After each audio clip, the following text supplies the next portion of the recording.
Мизам деген жалпы баяғы қыркүйектің ескіше атауы. Одан соң заң, ереже, таразы деп те келеді. Одан кейін мизам шуақ деп айтып жатырмыз. Бір шуаққа толы кезең, соны мизам деп келтіргенбіз. Біз жас өскіндерге, жастарға білім берсек, әдебиетке әуес, жалпы жазам, өлең жазам деген жастарды шыңдау мақсатында құрылған әдебиет мектебі. Бұның бір ерекшелігі, бұл жылжымалы мектеп. Біз өңірдегі аудандағы, ауылдағы жастарды өзіміз барып оқытамыз.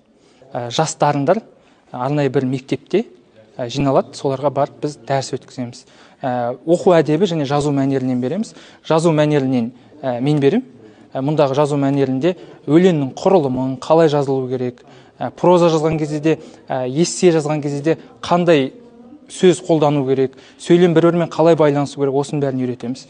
Ал оқу әдебінен кітап оқу мәдениеті, сахнада өз-өзін ұстау, кісімен сөйлесу, ораторлық, осы бағытта Жұматай Оспанұлы үйретеді. Біз 3 ай көлемінде сабақ береміз. Әр ауданға барып, 8 аудан, 2 қала. Бәрін қамтимыз, 200 баланы оқытамыз. Біз арнайы білім басқармасымен келісе отырып, аудандарға арнайы хат жолдадық. Бұл ауданның білім бөлімдері өзіне, олар таниды ғой, енді мұғалім таниды ғой, дарынды балаларды. Сол дарынды балаларды өзара іріктеп дайындап отыр 20 баланы. Соларға барып дәріс береміз. Бұйырса біз 24-нен бастап Көксу ауданында сабақ бере бастаймыз. 24-нен май аяғында, оқу жылы аяқталғанға дейін жалғасатын мектеп.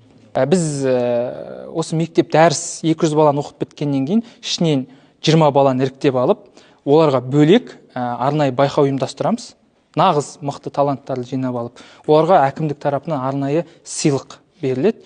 Одан бөлек жаңағы Ерлан Жүніс, Ақберен Елгезек, Қанат Тілеухан, Есболат Айдабосын секілді белгілі ақын жазушылар келіп, оларға дәріс өткізеді. Осында кездесу кешін өткіземіз.